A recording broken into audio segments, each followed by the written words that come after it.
Hey guys, Fox here, and today it is time to do the Week 4 United Football League 2024 Power Rankings.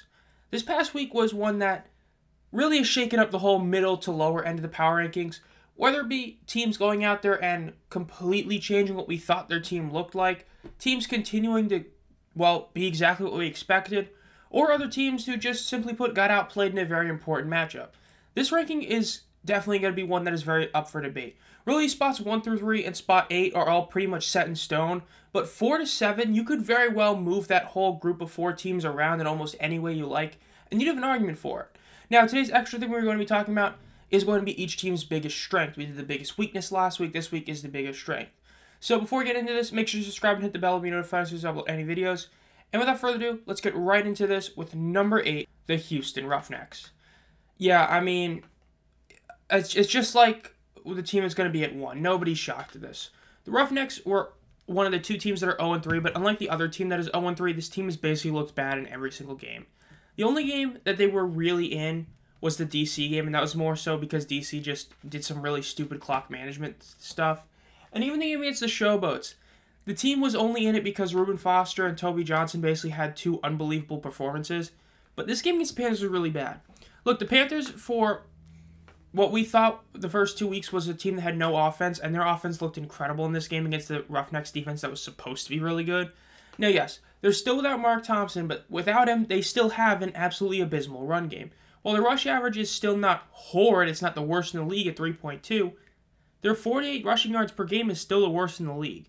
TJ Pledger had another game where he wasn't that good, and even though we got to see a bit of Nolan Henderson due to a little bit of injury concern, Reed Sinnett is definitely better than Garantano, so despite their quarterback getting upgraded, their team is still not really that good.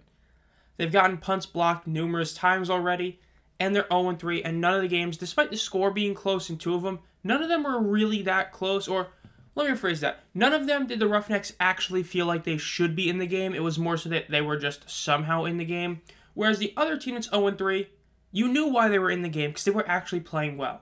The Roughnecks are the worst team in the league. It's not even close. Now, their biggest strength is their kick returning. Look, I struggled to find an actual strength for this team. I'm not even going to lie with you guys. Because it's not even that the defense as a whole is good. It's just that you have a couple players that make big plays. And guess what? You had a game where, the Reuben Fosters, Toby Johnsons, Chris Odoms didn't, have 3 sacks. So guess what? The defense didn't play all that good. Their kick return average is the best in the league. They have the most kick return yards as well. So, yeah, I mean, really, I don't know what else to say. I mean, their kicking game is good, but it's just, this team is just so bad on every single front. They are pretty clearly the worst team in the league. So, I hate to say it, but yeah, I'm just going to say their biggest strength is kick returning. Yes, it helped by having that 75-yarder this past week, but even without it, they're still up there in all the stats, so they're going to give the edge to the Roughnecks for biggest strength being kick returning. Now, number 7 is going to be the Arlington Renegades. You could very well argue the Renegades should be You could really argue they should be like 5th. This team lost to the Defenders despite being the better team. They had 150 more yards. They were able to control the clock much better. They had another incredible 3rd down percentage, 13 of 18. They didn't turn the ball over once. They only lost this game because at the end it was just settling for a couple field goals, but really what did them in was the 4th and 12, which I made a whole video about that, about why I think they need to change the rule. You can click the top right of this to go see that one. But the fact is they lost because of the 4th and 12 rule, because their defense had been out in the field. It was tired, and then Matt McCrane was able to hit this, insanely long kick to just end the game. It's just, the Renegades played better. They were the better team. I don't think this was like one of those they kind of were. No, the whole game they were the better team. But they were just never able to put the defenders away, which is what ended up screwing them over in the end. But it's like Stoops said after the post game, he was pretty upset saying about how, they really couldn't have played that much of a better game, which is true. At the end of the day, the only stat they really faltered on, you could say, is that they weren't perfect in the red zone as they missed one opportunity, whereas the defenders didn't miss an opportunity, and that they had 2 less TFLs. Now, also is the fact they went for 4th down a couple of times and failed both those. So that's basically where the team ended up going wrong. But like I said, you could very much argue this team should be higher. Luis Perez, despite the fact there's still all those people that just hate Luis Perez because they just don't like him for some reason, you could very well make a case that he is a top 3 top 2 or hell, even top 1 quarterback in the league. His O-line is not playing all that well, and he's been able to have multiple receivers just truly go out there, whether it be Vaughns or whether it be Barnett. He's been able to make multiple receivers look incredible, whereas a lot of other great quarterbacks, you basically only are seeing one receiver. Like, it's no offense to, the Battlehawks receiving corps, it's incredible, but I mean, through the first 2 weeks, it was basically just Marcel Aitman was doing everything. Even though other guys were having great games, you just noticed Aitman. Just like this past week, you basically only noticed Vaughns, but other week you noticed Barnett. So Luis Perez has been playing incredible, but his running game was solid. It wasn't bad. It wasn't incredible. Devion Smith was really solid this game. But it's just the 4th down conversions ended up screwing him over. And again, the defense is just still not good. It is still the worst in the league in allowing points. It still is allowing more yards. It's just the defense needs to, pick it up. And hopefully Andre St. Amour is going to be able to play this week. And hopefully he's the upgrade they need because, well, we have a Tank Bowl coming up, ladies and gentlemen. Which, comment down below if you want. I'm debating on doing my first live stream on the channel of that game. So if you want to see that, let me know down in the comments. But now it's time for the biggest strength. The biggest strength is their passing offense. I mean, this shouldn't be a shock. Look, they're actually the #1 team in passing yards per game, believe it or not. They're 3rd in passer rating, 3rd in completion percentage, and 2nd in yards per pass, which overall those are really good stats. Only 1 interception as well as naturally among the lowest, but it's only been 3 weeks, so I'm not really going to count that at the moment. But yes, they've only allowed 6 sacks, which you would think that means the O-line's playing incredible. It's really not playing all that good. It's just like, the Battlehawks in week 1 where it was just, they weren't getting the stat sheets filled up, but it was very clear they were getting outplayed. But again, the Renegades, it's just, yeah, I mean, this passing attack is looking really good. This receiving core is playing incredibly solid. Luis Perez is playing really good. It's like he's picked up right where he left off at the end of the year last year. So where he had that one somewhat bad half in week 1. And that was it. Because now it's just, this is a really, really good offense. The running game is getting better, which is a good thing. It doesn't need to, have that one incredible day. It just needs to get slowly better and better, which it is. So all in all, it's pretty good. Their passing offense is definitely their biggest strength. Now, number 6 is going to be the DC Defenders. Like I said, 4 through 7, you could really argue. I know some people are going to say the Defenders should be higher. I know some are even going to say they should be below the Renegades still, but I'm going to put them at 6. Look, their 2 wins on the season are win against the Roughnecks, which they should not have, which they should have won, but they basically tried to throw the game. Okay, they were losing heading into the 4th quarter. They called a timeout for no reason, which gave the Roughnecks an extra timeout. And they escaped that one with a win.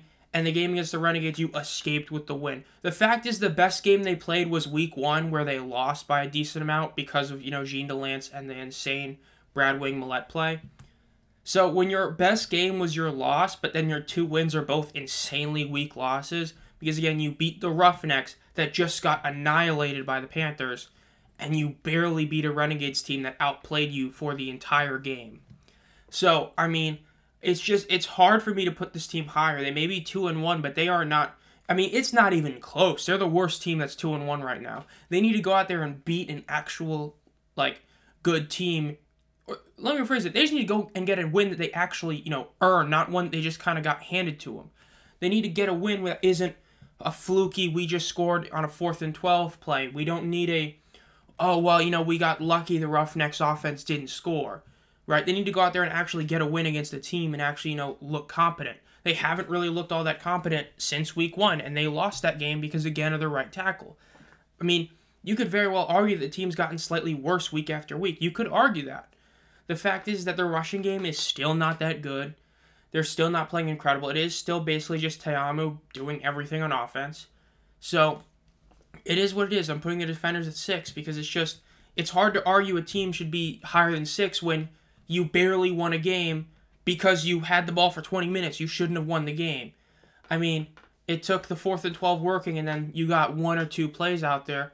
Hence why I think that's an issue. They were able to just get 1 pass and get a super long field goal, and that was it. So you didn't really, in my opinion, earn the win against the Renegades. You just kind of got lucky. So it's hard for me to say, yeah, I'm going to put this team, number 4 because they're on a 2-game win streak. Your 2 wins are against who many would say are the 2 worst teams in the league. Now, like I said, you could argue the Renegades should be much higher on the list because of how they lose games, but to most people, the 2 wins the Defenders have are against the worst teams in the league. So, am I really going to say that, yeah, they deserve to be a top 5 team? No, I'm not, so I'm putting them at 6. Now, their biggest strength is going to be their field goal kicking. Look, Matt McCrane, I mean, Jake Bates is getting all the headlines because he's kicking balls that are just super long, but Matt McCrane has been a monster so far. I mean, we're talking 8 for 8 in field goals, first in kicking points, first in field goals made, and then, of course, the fact is that, he is kicking a lot of these that are pretty long. I mean, he just kicked a literal game-winning 49-yard field goal as time expired, and he's overall been a really solid kicker. If it wasn't for the fact that Bates is kicking, basically only 50-yard plus field goals, we'd be looking at Matt McCrane as the best kicker in the league at this point. So that's who I'm going to put as the biggest strength. Because again, just like the Roughnecks in a sense, this team really doesn't have that many strengths. Hence why they're 2-1 with the 2 wins being against the Roughnecks and the Renegades, which they shouldn't have even won.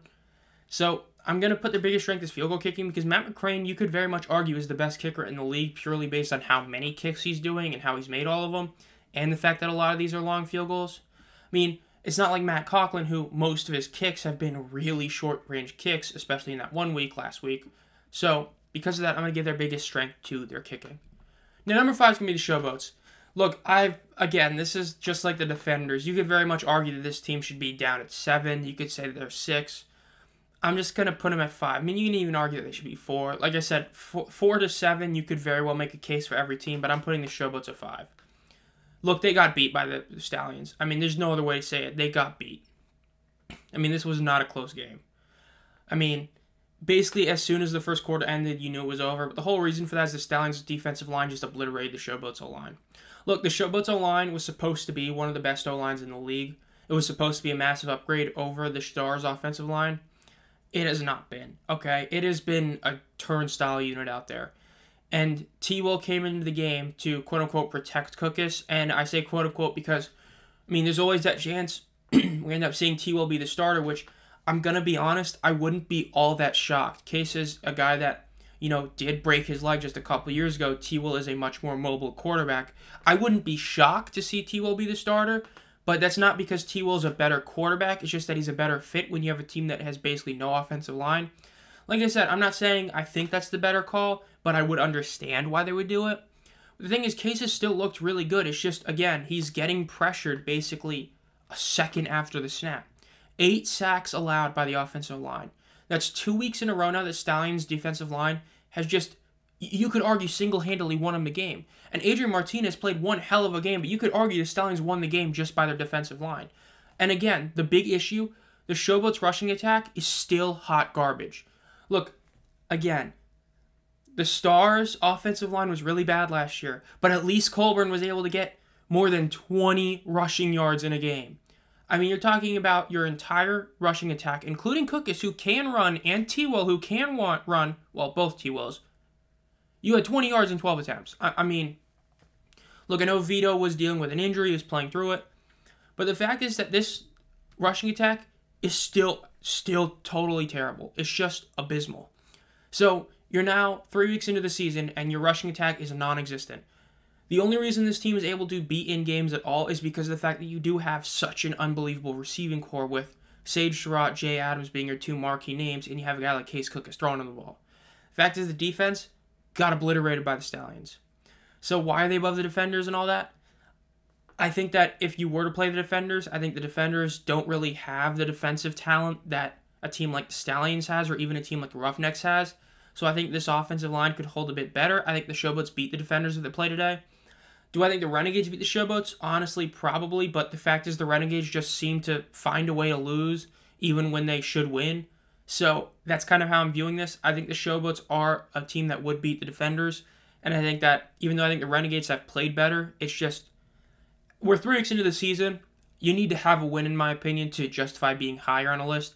The only reason you wouldn't be is if your one win is against the worst team in the league, but, well, which, to be fair, is the Showboats, but at the same time, the Showboats, you could very much argue, should have gotten the W against the Brahmas, and that's really the whole reason I'm not putting them below the Defenders, because their game against the Brahmas was, a team going against a team without a guy sabotaging their team, and the fact is the Showboats were able to keep it insanely close, and if it wasn't for them getting stopped in the red zone time and time again, they would have obliterated them, because once again, they went 0-2 in the red zone. If their red zone offense just got better, which in large part is because of their non-existent rushing attack, we're talking about a team that obliterates the Brahmas, it's not even a close game, and a team that keeps it closer against the Stallions.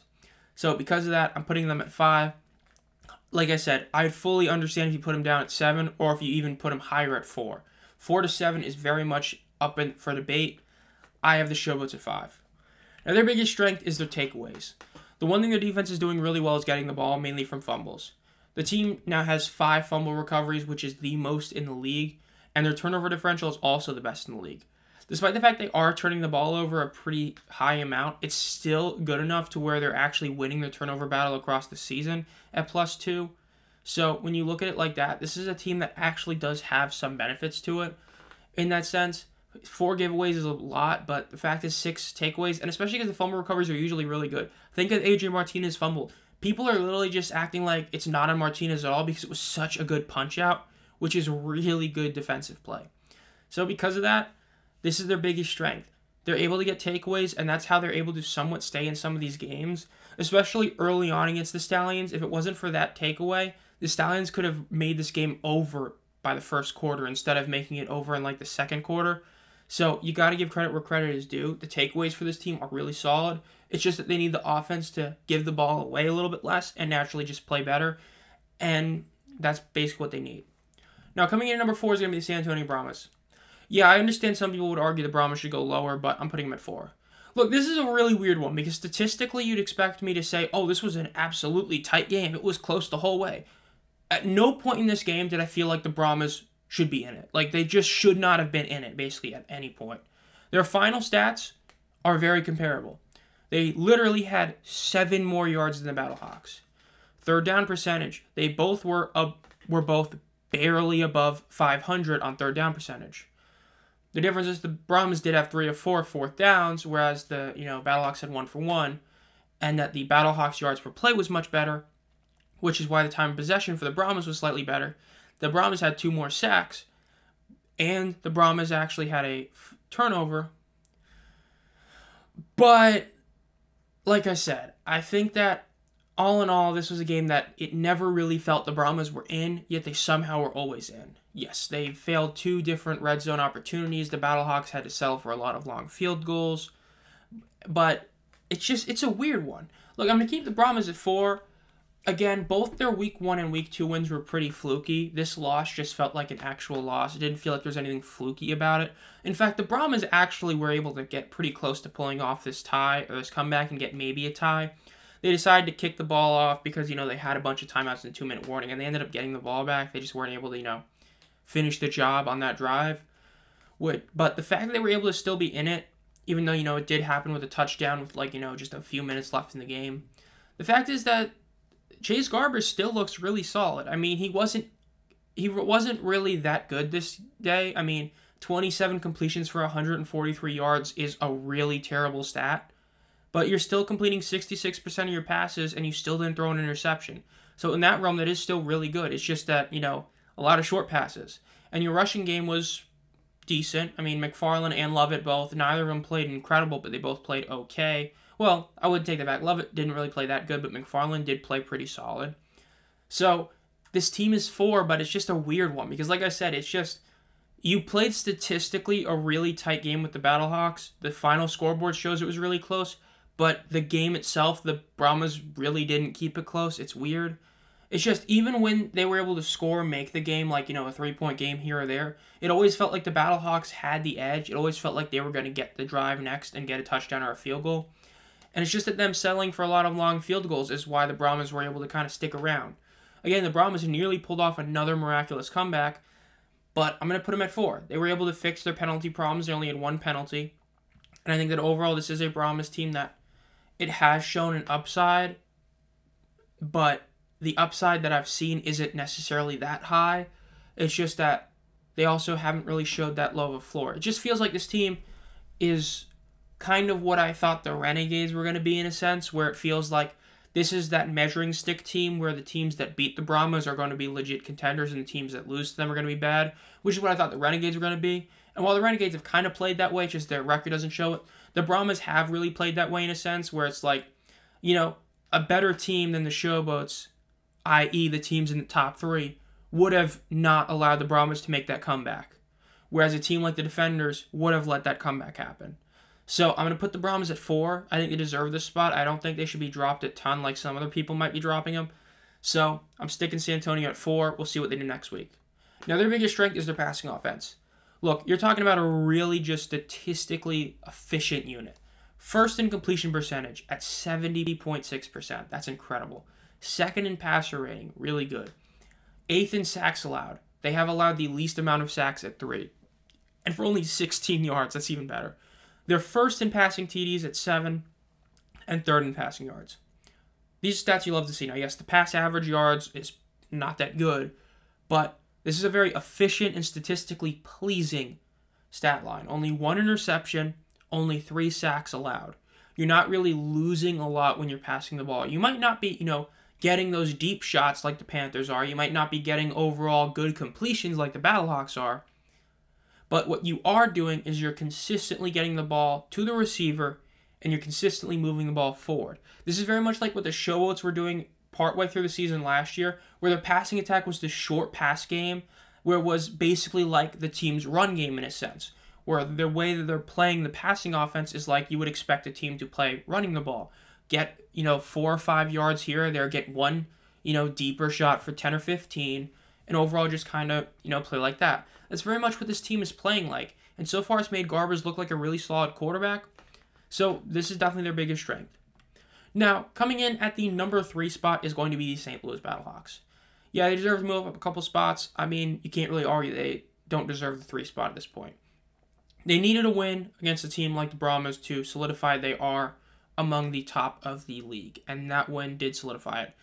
Like I said, the stats, even though they show the Brahmas were basically in it, really the Battlehawks had this game from the get-go. It's just that, again, they had to settle for a lot of long-range field goals, which they were able to convert, but they had to do that. Now, A.J. McCarron had a weird statistical game, 19 to 27 for 152 yards, 1 TD and a 70 completion percentage. Again, that's overall a really solid game. Again, you'd like to see that completion for yards go up a lot more, but what really was good is the rushing attack looked good again. Mateo Durant had another really solid game. Even if you get rid of the 10 yards, it's still 7 attempts for 20 yards, which is still not good, but compared to what we've seen from other players in this league, is better than a lot of other guys. And Sailors had that 125-yard long rush, and if you take that away, he still played really good. So this team's rushing attack is still a really solid unit, which we didn't see it in Week 1, but we did see it in Week 2, though Durant did fall back to earth. But overall, the thing with this team is they do have a very efficient passing attack. They are the number 1 team in passer rating at 103.2, which is a really solid number. And even though they're not number 1 in a couple other stats, but they are number 1 in the passer rating. They haven't thrown an interception yet, which is a very big deal.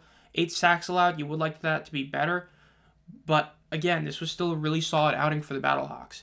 Their defense still hasn't impressed me. Again, this is another game where it was, yes, you did, not allow Garbers to throw, 10 yards for every completion, but the defense still leaves a bit to be desired. But the offense was able to do its job, play a really solid game, and overall they were able to get the W. The team does deserve to move up a couple of spots because now they're 2-1, and when you look at their wins, unlike a team like the Defenders, these wins are actually pretty impressive. So the Battlehawks move up a couple spots. They beat a Renegades team barely. They were able to go and get the W against the Brahmas. That's 2 wins in the conference. Think about it. The Battlehawks played 3 games now. They're 0-1 against the USL, but 2-0 against the XFL. Newsflash, if you're going to lose 4 games, lose all 4 to the USFL side. If you finish 6-4, but all 6 of your wins are within your conference, you're going to make the playoffs. So at this rate, the Battlehawks are looking pretty solid. So number 3, that's what they deserve. Now their biggest strength is overall punting. I don't want to say passing attack again because, be the 3rd one. And overall, it's because the fact it's pretty funny. This team is just good in both. Look, even though their overall punting average is actually, really bad, their net average from punting, so when you also include the returning and all that, is the best. 40.4 yards is the best net average in the entire league. And for returning punts, they're also really good. Now, I forgot to mention they're in the 20 punts, is tied for first with 4 in the first 3 weeks. And as for the return game, they're also really high in kick return, but the punt return average, they're number 1 in the league at 16.4, and their overall punt return yards is 2nd in the league as well. Sorry for the misspell on the returns, just noticed that. But they're also tied for 5th in overall punt returns. So that shows that this team isn't really getting a ton of punt returns, but when they are getting them, they're doing a lot of damage. Being 2nd in punt return yards while being tied for 5th in punt returns, that's a really good stat line. It shows you're really good at returning the punts when you're giving them. And something like that, that is one of those marginal stats that does make a huge difference in the game. If you're able to push the opposing team back 40 yards every time you punt, whereas when they punt to you, you're gaining 16 yards from wherever it gets, lands, that's a huge deal. So because of that, this is their biggest strength in my opinion. Granted, you could say the passing strength, but I don't want to do that again. So I'm giving it to punts. Now, the number 2 best team in the league is going to be the Michigan Panthers. Yeah, I mean, it's pretty... To me, it's hard to say they're not number 2. Again, they beat the Battlehawks head-to-head, despite what other people say. I think the Panthers actually outplayed the Battlehawks for most of the game. The point is, the Panthers' win this week was more impressive. Look, the Brahmas are definitely a better team than the Roughnecks, but the Roughnecks, everybody, including me, was like, their defense is still really good. The Panthers just absolutely clowned on. I mean, this wasn't even close. Look, the Panthers had another one of those deep shot passes. Marcus Sims had a 66-yard TD. And again, you could do if you get rid of that, E.J. Perry's stats go down a lot. E.J. Perry still just obliterated this team. I mean, 16 of 19 for 208 and a touchdown is an 84 completion percentage game.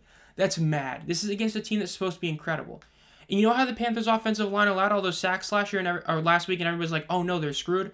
Against the Roughnecks. Granted, Odom did get hurt partway through the game, had some issues.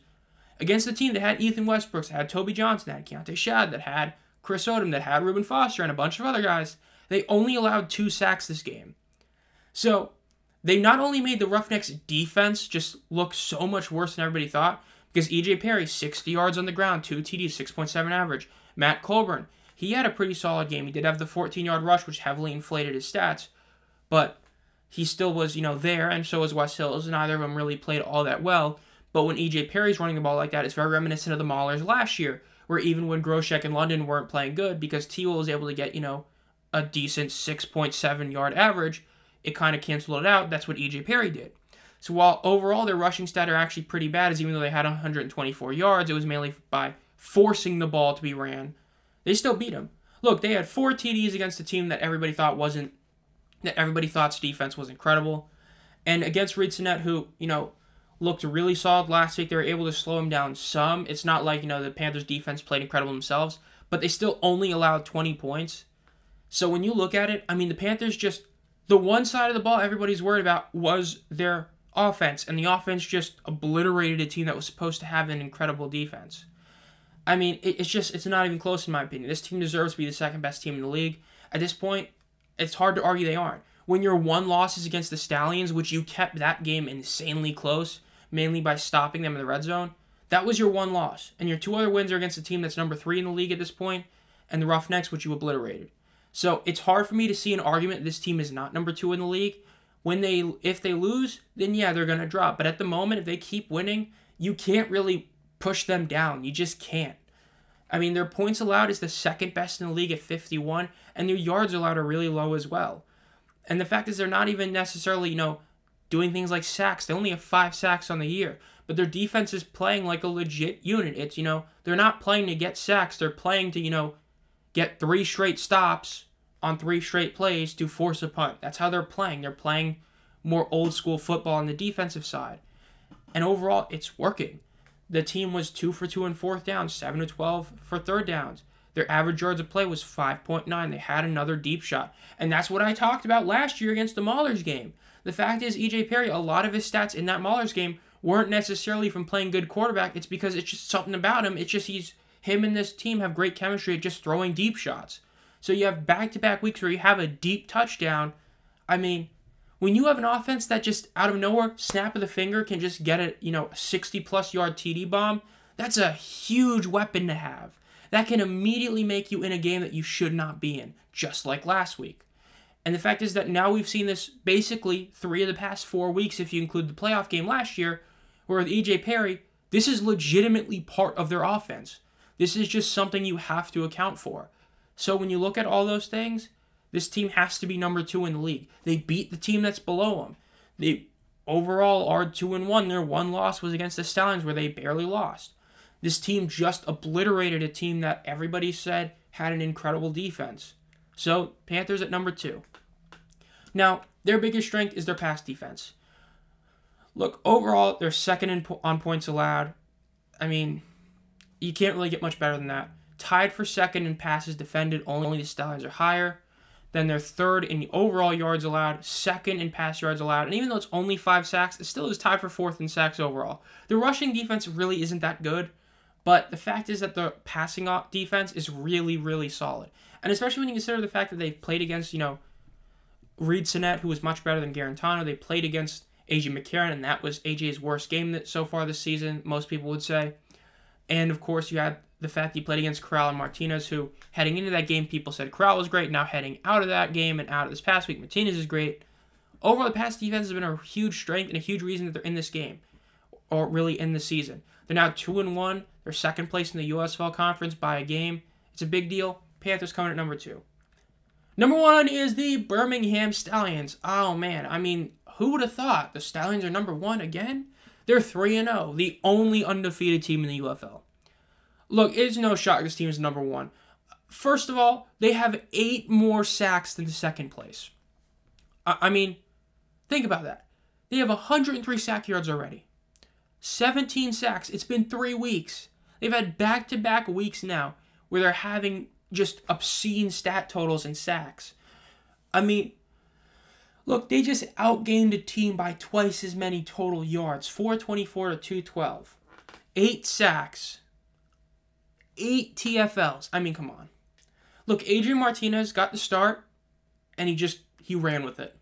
18 to 28, 334 yards, 2 TDs, no interceptions, a 64 completion percentage. And his one turnover was a fumble that was an insanely good punch-out. Running the ball, he had a 23-yard rush, so he averaged 8.8 and had a TD on the ground. So 3 TDs all in all. Person, another good game. 4.6 yards a carry, a touchdown, 37 yards on 8 attempts. Eliminate the 11-yard long. You're still going 7 to 26. That's still a decent amount. CJ Marable didn't necessarily have a great game, but the fact is that with this team, you have 2 running backs who either of them can have a great game, and you have a quarterback that is insanely good at running the ball. Look, they fixed the issue from last week. They were able to do much better in the red zone, 3 of 4, whereas the Showboats could not fix their issue in the red zone. The Stallions averaged an absurd 7.9 yards a play. That's incredible. Their average yards per completion was 18. Really, what can I say? This team is clearly the best in the league. The fact is, I saw so many people say, oh, the Showboats are going to get the upset. It's the championship night. It's, Magoo is coming home. There's no way the Stallions are going to live up to the hype. It's just like last year. It's not one person. I saw multiple people, whether it be in my comments, whether it be online, saying the Showboats were going to get the W. And I was like, no, the Stallions are going to win this game. I even joked about it on X. I even said that the 7 points was a sucker bet, and I still took it. And the Stallions made that just not even close. They're the best team in the league. Until they lose, it is to a point where it's just like when you pick an NFC East winner in the NFL. You have to pick the Stallions to win and cover every single game until proven otherwise. Until, it's just like the old quote, to be the man, you have to beat the man. The Stallions have been the best team in spring football basically ever since their second loss last year. They are now riding, it's a 10-game win streak dating back to when they last lost. In that time, they beat the Breakers last year, who arguably were the second best team in spring football at that point. Arguably, not saying they were, but arguably. They beat a Maulers team that had a defense that most people considered the best in spring football. The leagues merged. They went out in week 1, got the W against the Renegades, who were the defending XFL champions, beat a Panthers team that now is pretty clear-cut a top 3 team in the league, and just obliterated a Showboats team that had a guy in Case Cookis who was the only one who really could have stopped this team back in 2022. They're the best team in spring football. It's not even close. Again, until they lose, until a team actually can cover the spread, you just have to pick the Stallions every time. Because what reason have they given you not to pick them? Okay? This is a team that has 3 losses in the past 3 years at this point. Just think about that. That's how dominant they've been. They have the best coach in spring football at the moment. It's not even, they have the best coach. Everybody was wondering what they're going to do at quarterback. That was their big weakness I talked about last week. Well, they found their answer, it looks like. So now the team has really no exploitable weakness we can see. Now, we'll see if a team's able to get it done because, like we said, we thought the 2022 team was going to go undefeated, and then the Houston Gamblers came around and said, nah, and were able to get the W. But at this point, it is a very big question of who's going to be able to beat the Stallions team. We'll see. Everybody's going to want to be the first team to beat them because whoever beats the Stallions, everybody's going to look at that team as a legit threat and a legit contender. At the moment, the Stallions are number 1 by a wide margin. Now, their biggest strength is overall their rush offense. Look, even though their running backs didn't have a great game, they have almost 50 more yards per game running the ball than second place in the Battlehawks. They are first in rushing yards, tied for first in rushing TDs, second in yards per rush, first in first down percentage when the rush goes for first down, first in rushing attempts. So yes, they're still first in rushing attempts, but they're second in yards per rush. So they're still being efficient when running the ball, and they have the most yards by a country mile, so they're able to eat up the clock. They're able to consistently have drives go. They're able to have touchdowns with 5 of them. They're able to get first downs while running the ball. They have 31 rushes for first downs. I mean, it's a joke. I mean, they have the best rushing offense, and it's not even close. Again, now that you're going to be having Martinez as a legit starter, you have Martinez, Maribel, and Person, who each has the ability to go off for over 50 yards just on a couple rushes. They really do. I mean, it's just not even fair. And you could have even put their rushing it or their pass rush on here. Like I said, their pass rush is unbelievably higher than second place as well. That's the thing. Pass rush and their rushing attack are both so much better than every other team that it really doesn't even matter if their quarterbacks don't play that good. That's what it was the first 2 weeks, because even then their offense running the ball and their pass rush already looked good. So because of all that, the Stallions are number 1. They're the best team in the league. Not even close. So that'll do it. This has been Tom Fox. Make sure to subscribe and hit the bell if you're new here. We are on the road to 800 subscribers and are doing a giveaway at 1,000 subscribers. Let me know down below if you agree with the power rankings, what yours are, what you would change. Do you agree with my biggest strengths and all that? Again, do you want me to live stream the Tank Bowl? It's going to be happening this week between the Renegades and the Roughnecks. If you've been a fan of the channel for a while, think about becoming a channel member for as low as 99 cents a month. There is a join button as well as a link in the description. You will get one exclusive non-UFL video per month as well as many other benefits. And as always, have a great night.